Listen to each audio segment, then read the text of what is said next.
केवल कहना कि सारे कुत्तों को डालो पाउंड में, ये तो कोई राजा जैसे बोलता है ना कि पानी के लहरों को रोक दो।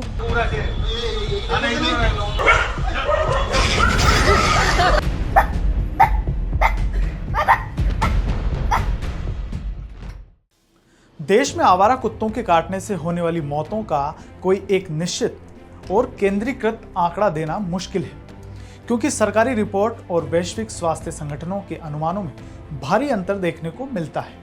यह अंतर रिपोर्टिंग के तरीकों और मौतों के वर्गीकरण के कारण है।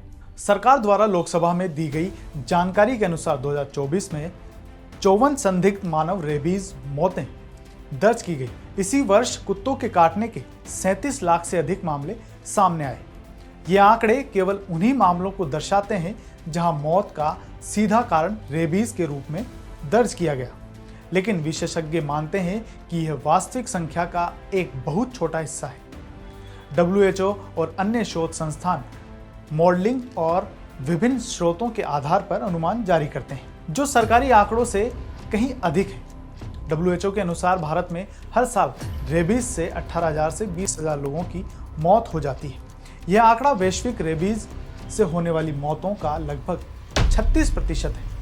WHO यह भी कहता है कि 99% मानव रेबीज के मामले कुत्तों के काटने से होते हैं। दरअसल सुप्रीम कोर्ट ने दिल्ली NCR से सभी आवारा कुत्तों को हटाने का आदेश दिया है, जिसके बाद से देश में इस मुद्दे पर एक नई बहस छिड़ गई है। कुछ लोग इस फैसले का समर्थन कर रहे हैं, वहीं कुछ लोग इसे अमानवीय और अव्यवहारिक बता रहे हैं। सुप्रीम कोर्ट ने दिल्ली और NCR में आवारा कुत्तों के काटने और रेबीज के बढ़ते मामलों पर स्वतः संज्ञान लेते हुए एक आदेश पारित किया। इस आदेश में कोर्ट ने दिल्ली सरकार, MCD और NDMC को निर्देश दिया है कि वे 8 सप्ताह के भीतर सभी आवारा कुत्तों को सड़कों से हटाकर आश्रय गृहों में रखें। कोर्ट ने यह भी कहा कि इन कुत्तों को नसबंदी और टीकाकरण के बाद भी वापस सड़कों पर नहीं छोड़ा जाएगा।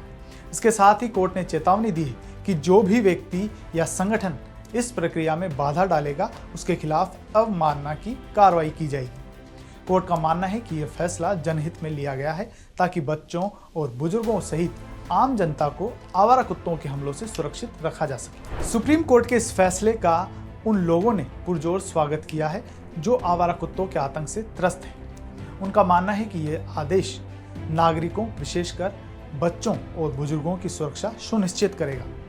समर्थकों का सबसे बड़ा तर्क यह है कि सड़कों पर आवारा कुत्तों की मौजूदगी से लोगों में भय का माहौल है। कुत्तों के काटने की घटनाएं लगातार बढ़ रही है, जिससे रेबीज जैसी जानलेवा बीमारियों का खतरा भी बना रहता है। कई लोग और उनके परिवारजन कुत्तों के हमलों का शिकार हो चुके हैं। उनके लिए यह फैसला एक बड़ी राहत के रूप में आया है, जो उन्हें और उनके बच्चों को सुरक्षित महसूस कराएगा।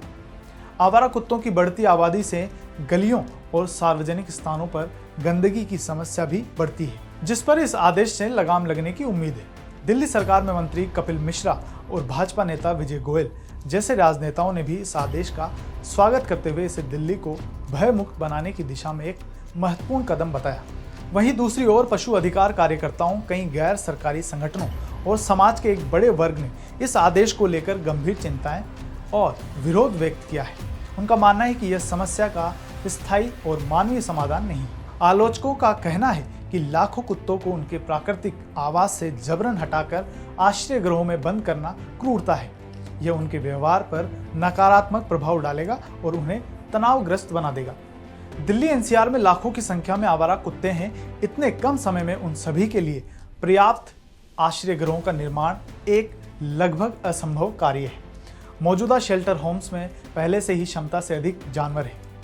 पशु कल्याण विशेषज्ञों का तर्क है कि कुत्ते पारिस्थितिक तंत्र का एक हिस्सा हैं और वे चूहों जैसे कृंतकों की आबादी को नियंत्रित करने में मदद करते हैं। उन्हें हटाने से पारिस्थितिक असंतुलन पैदा हो सकता है। यह आदेश मौजूदा एनिमल बर्थ कंट्रोल नियम 2023 के विपरीत है, जिसमें कुत्तों की नसबंदी और टीकाकरण के बाद उन्हें उसी इलाके में वापस छोड़ने का प्रावधान है। कार्यकर्ताओं का मानना है कि ABC कार्यक्रम को प्रभावी ढंग से लागू करना ही समस्या का एकमात्र वैज्ञानिक और स्थायी समाधान है। लाखों कुत्तों के लिए आश्रय गृह बनाने और उनके रखरखाव पर हजारों करोड़ रुपए का खर्च आएगा, जिसका बोझ अंततः करदाताओं पर ही पड़ेगा। कांग्रेस नेता राहुल गांधी और प्रियंका गांधी वाड्रा ने भी इस आदेश को अमानवीय और अदूरदर्शी बताते हुए इसकी आलोचना की है। उनका तर्क है कि क्रूरता के बिना भी नसबंदी, टीकाकरण और सामुदायिक देखभाल जैसे उपायों से सार्वजनिक सुरक्षा सुनिश्चित की जा सकती है।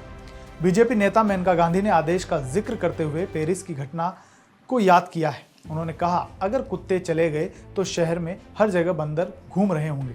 आज कुत्तों के डर से बंदर पेड़ से नहीं उतरते। मेनका गांधी का कहना है कि पेरिस में 1880 में कुत्ते बिल्लियों को मार दिया गया था। एक हफ्ते के अंदर उस शहर में विकट स्थिति हो गई। वहां कोई रह नहीं पा रहा था, नालों में चूहे भर गए थे। आखिरकार कुत्ते बिल्लियों को वापस लाना पड़ा।